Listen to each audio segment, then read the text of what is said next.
Good morning students. स्वागत है आप सबका। BA part second political science paper second हम लोग पढ़ रहे हैं और आज का जो टॉपिक है हमारा वो है भारत शासन अधिनियम 1919, जिसमें हम पढ़ेंगे विशेषकर डायरकी यानी द्वैध शासन के बारे में। सबसे पहले बात करते हैं भारत शासन अधिनियम 1935 के बारे में। देखिए, इस टॉपिक को शुरू करने से पहले मैं इसकी भूमिका में आपको थोड़ा सा ये बता दूं कि British company east India company जो थी उसकी स्थापना सन 1600 ईस्वी में हुई और वो भारत में व्यापार करने के लिए भारत में आए वो लोग। प्लासी के युद्ध तक वो एक व्यापारिक कंपनी के रूप में काम करते रहे, लेकिन प्लासी और बक्सर के युद्ध के बाद और इलाहाबाद की जब संधि हो गई तो उसके बाद कंपनी जो है वो भारत में एक शासक की भूमिका में आ गई और धीरे धीरे उन्होंने अपना शासन स्थापित किया। ब्रिटिश संसद ने 1773 से के रेगुलेटिंग एक्ट जो था पहली बार इस कंपनी के भारत पर शासन को नियंत्रित करना शुरू किया और समय समय पर विभिन्न अधिनियम बनाती रही ब्रिटिश संसद, जिसमें regulating act 1773, Pitt's India act 1781, इसके बाद जो है चार्टर अधिनियम बनाए गए 20-20 साल के अंतराल पर। 1793 में, 1813, 1833 और 1853 लास्ट चार्टर एक्ट था। और उसके बाद सन 1858 में भारत का शासन जो है कंपनी के हाथों से ब्रिटिश सरकार ने अपने हाथ में ले लिया, भारत शासन अधिनियम 1858 के द्वारा। यहाँ से भारतीय संवैधानिक इतिहास का एक नया दौर शुरू हुआ, जिसमें भारत ब्रिटिश संसद के अधीन हो गया, ब्रिटिश सम्राट के अधीन हो गया। और उसके बाद संवैधानिक विकास का एक नया दौर शुरू हुआ, जिसमें 1861 का भारत परिषद अधिनियम, 1892 का भारत परिषद अधिनियम और 1909 का भारत परिषद अधिनियम प्रमुख अधिनियम रहे, प्रमुख संवैधानिक सुधार जो ब्रिटिश संसद द्वारा किए गए। ये आपके सिलेबस में नहीं है, इसलिए मैं नाम बता करके इनको छोड़ रहा हूँ। आपके सिलेबस में आता है 1919 और 1935 के दो अधिनियम, जो भारत शासन अधिनियम के नाम से जाने गए। इससे पहले वाले जो थे वो भारत परिषद अधिनियम थे। 1858 का भारत शासन अधिनियम था, लेकिन उसके बाद 1861, 1892, 1909 में जो है भारत परिषद अधिनियम पारित किए गए थे। ये 1919 का अधिनियम हमें पढ़ना है। तो जैसा आप देख पा रहे हैं, मैंने इसमें लिखा है कि भारत में ब्रिटिश शासन के अधीन संवैधानिक विकास के इतिहास में भारत शासन अधिनियम 1919 का एक महत्वपूर्ण स्थान है। निश्चित रूप से ये पूर्ववर्ती अधिनियमों से कुछ अलग हैसियत रखता है। वो अलग हैसियत क्या है वो आगे के बिंदुओं में देखिए। अधिनियम की जो प्रस्तावना थी उसमें भारत में उत्तरदायी शासन की स्थापना को ब्रिटिश शासन का लक्ष्य निर्धारित किया गया। प्रस्तावना में कहा गया था, अभी हम आगे और डिटेल में देखेंगे, कि भारत में उत्तरदायी शासन की स्थापना करना, क्रमिक रूप से उत्तरदायी शासन की स्थापना करना ब्रिटिश सरकार का लक्ष्य है, यह ब्रिटिश संसद का लक्ष्य है। प्रस्तावना में आ गया था तब। तो प्रांतों में द्वैध शासन की स्थापना द्वारा इस अधिनियम ने पहली बार भारतीयों को प्रांतीय स्तर पर आंशिक तौर पर ही सही उत्तरदायी शासन की भूमिका दी गई। पहली बार ऐसा हुआ कि भारतीयों को कुछ सीमा तक भारत में जो है शासन को जनता के प्रति उत्तरदायी बनाया गया। पहली बार ऐसा हुआ। हालांकि वो कितना प्रभावी था या उसकी क्या कमियां थी वो बात की बात है, लेकिन पहले बार कुछ हुआ ये कह सकते हैं हम। और एक और बात इसमें ये थी कि केंद्र तथा प्रांतों के मध्य शक्ति विभाजन का प्रावधान था इस अधिनियम में। तो यानी संघ शासन की इस दिशा में ये पहला कदम था भारत में। हालांकि ये संघ जैसा कुछ था वो वास्तव में हो नहीं पाया, लेकिन प्रावधान कम से कम इसमें था। तो ये तीन बड़ी बातें थी इस अधिनियम की जो मैंने आपको बताई हैं। पहली बात, उत्तरदायी शासन की दिशा में बढ़ने का निश्चय किया ब्रिटिश संसद ने। दूसरी बात, प्रांतों को आंशिक रूप से उत्तरदायी शासन दिया गया द्वैध शासन के रूप में। और तीसरी बात, भारत को संघ राज्य बनाने की दिशा में यह पहला कदम बढ़ाया गया इस अधिनियम के द्वारा।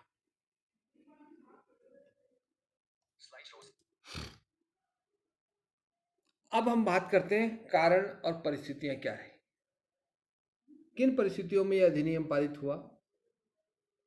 हम इनको एग्जैक्टली कारण नहीं कह सकते, लेकिन परिस्थितियां जरूर थी। एक बैकग्राउंड हम इसको कह सकते हैं इस अधिनियम का। 1919 के अधिनियम को, हाँ मैं आपको यहाँ बताता चलूँ, मॉन्टेग्यू चेम्सफोर्ड सुधारों के नाम से भी जाना जाता है। मॉन्टफोर्ड सुधार भी कहते हैं, मॉन्टेग्यू चेम्सफोर्ड सुधार भी कहते हैं। क्यों कहते हैं इसका कारण मैं आपको यहाँ बता दूँ। मॉन्टेग्यू उस समय भारत के गवर्नर जनरल थे, वाइसराय थे। सॉरी, चेम्सफोर्ड उस समय भारत के गवर्नर जनरल थे, वाइसराय थे। और मॉन्टेग्यू उस समय भारत सचिव थे। और इन दोनों ने जो एक रिपोर्ट तैयार की थी जुलाई 1918 में, उस रिपोर्ट के आधार पर यह अधिनियम पारित हुआ था। इसलिए इनको मॉन्टेग्यू चेम्सफोर्ड सुधार या मॉन्टफोर्ड दोनों के नाम का थोड़ा थोड़ा हिस्सा लेकर के मॉन्टफोर्ड सुधार के रूप में भी जाना जाता है। अब हम आते हैं उन परिस्थितियों की तरफ।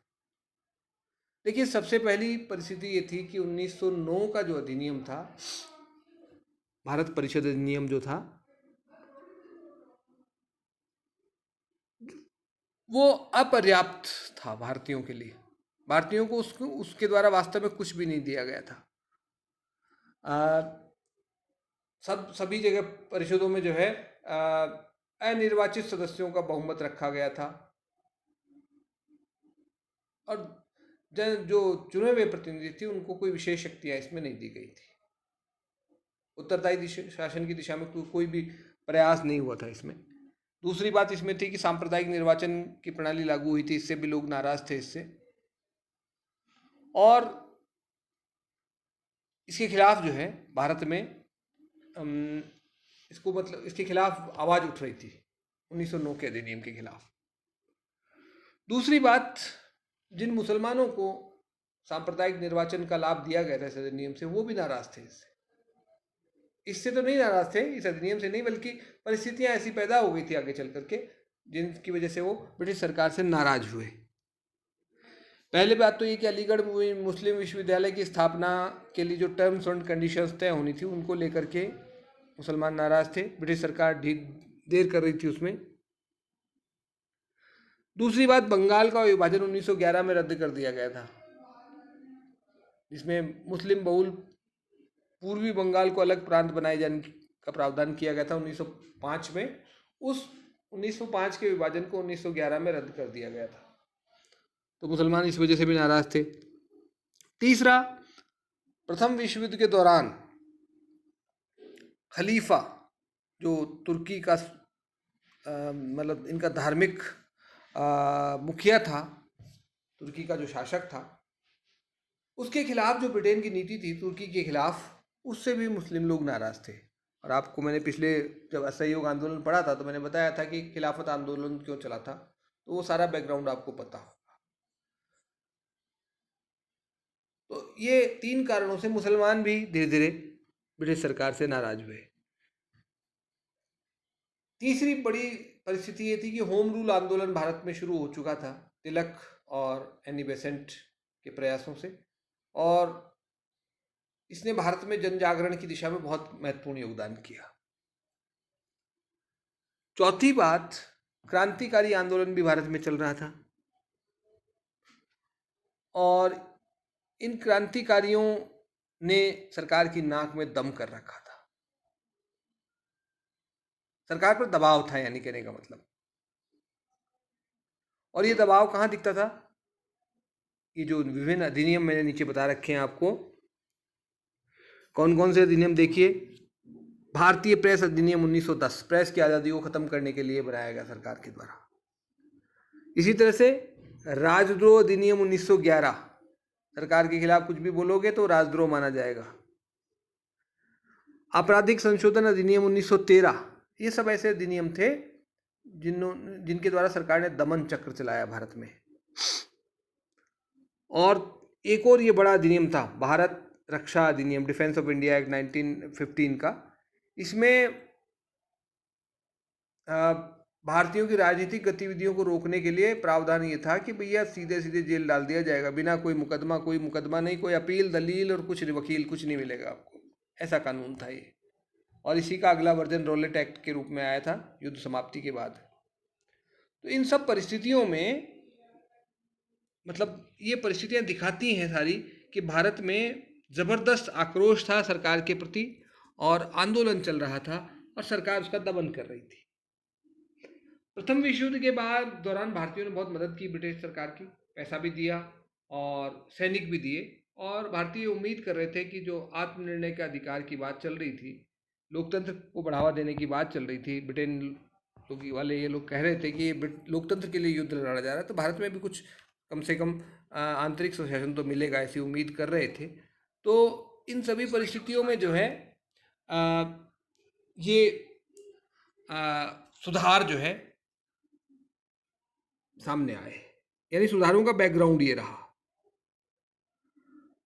प्रमुख सीमा चिन्ह का मतलब लैंडमार्क्स क्या थे, कैसे कैसे क्या क्या घटनाएं हुई, उन घटनाओं की बात अब हम यहाँ पर करेंगे। सबसे पहली बात तो ये कि भारतीयों की बढ़ती हुई आकांक्षा है। भारतीय लोग ये डिमांड कर रहे थे कि अब हमें स्वशासन चाहिए। होम रूल आंदोलन चल ही रहा था, आपको पता है। इसी बीच सुरेंद्रनाथ बनर्जी ने एक बात कही। सुरेंद्रनाथ बनर्जी ने क्या कहा कि हमें सुशासन या कार्यकुशल प्रशासन नहीं चाहिए, हमें क्या चाहिए, एक ऐसी उत्तरदायी सरकार चाहिए जो जनता को स्वीकार्य हो। हमें ऐसी सरकार चाहिए जो जनता जिसको स्वीकार करे, यानी एक तरह से स्वशासन चाहिए, स्वराज चाहिए। जो आपको याद होगा, स्वामी दयानंद सरस्वती बहुत पहले कह चुके थे ये बात। क्या कहा था उन्होंने कहा था सुराज्य स्वराज्य का स्थान नहीं ले सकता। वही बात दूसरे शब्दों में सुरेंद्रनाथ बनर्जी ने फिर कही 1916 में। इसके बाद एक और बड़ी घटना होती 20 अगस्त 1917। ये तारीख याद रखिएगा, मॉन्टेग्यू की घोषणा थी ये कहाँ हुई? हाउस ऑफ लॉर्ड्स में की थी उन्होंने ये घोषणा, सॉरी हाउस ऑफ कॉमन्स में ये घोषणा की थी उन्होंने, ब्रिटिश संसद में ये घोषणा की उन्होंने। क्या घोषणा थी कि ब्रिटिश सरकार का क्या लक्ष्य है भारत में, इस बारे में उन्होंने एक घोषणा की। ये बड़ी महत्वपूर्ण घोषणा थी। इसमें पहली बार, इसका महत्व क्या है, पहली बार भारत में उत्तरदायी शासन की स्थापना करने का लक्ष्य निर्धारित किया गया था। पहली बार कहा किसी ब्रिटिश अधिकारी ने कि हमारा लक्ष्य भारत में उत्तरदायी शासन की स्थापना करना है, धीरे धीरे। ये बहुत बड़ी बात थी अपने आप में। 4-5 बातें थी। ये 4-5 बातें क्या क्या थी इसमें? एक तो यह था कि भाई भारत ब्रिटिश साम्राज्य का अभिन्न अंग है और रहेगा। दूसरी बात इसमें ये थी कि ब्रिटिश शासन का लक्ष्य भारत में उत्तरदायी शासन की स्थापना करना है। तीसरी बात ये थी कि धीरे धीरे होगा ये काम।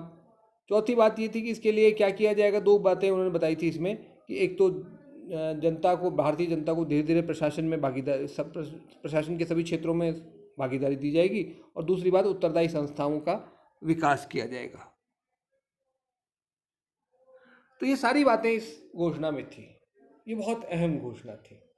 ये अगस्त की बात है, अगस्त 1917 की बात है, 20 अगस्त एग्जैक्टली। तो भारत के संवैधानिक इतिहास का ये बड़ा महत्वपूर्ण दिन था, आप याद रखिएगा। इसके बाद मॉन्टेग्यू साहब भारत आते हैं नवंबर 1917 में, और वो विभिन्न वर्गों पक्षों से बात करते हैं यहाँ आने के बाद, और जो भारतीय विभिन्न राजनेता थे उनसे बात करते हैं, ब्रिटिश अधिकारियों से बात करते हैं, भारत के जो गवर्नर जनरल थे उस समय चेम्सफोर्ड साहब, उनसे बात करते हैं, और क्या करते हैं कि एक समिति बनवाते हैं। एक समिति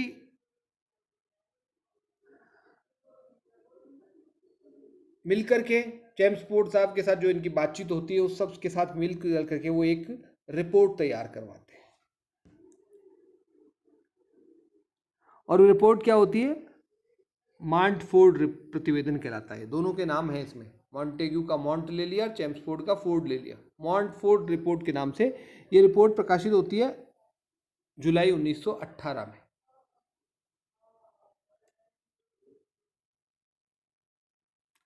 और इसके बाद क्या होता है कि भारत शासन अधिनियम पारित हो जाता है ब्रिटिश संसद के द्वारा। इस रिपोर्ट के आधार पर भारत शासन अधिनियम तैयार किया जाता है और 1919 में वो पारित हो जाता है।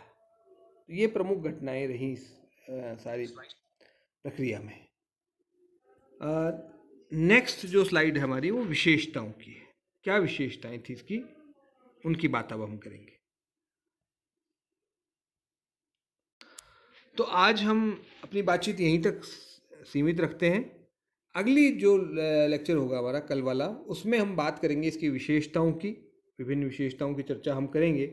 और जहाँ आज छोड़ रहे हैं यहाँ से हम शुरू करेंगे प्रस्तावना से, और बाकी सब बिंदुओं पर चर्चा हम करेंगे। उम्मीद है आपको मेरी बात समझ में आई होगी।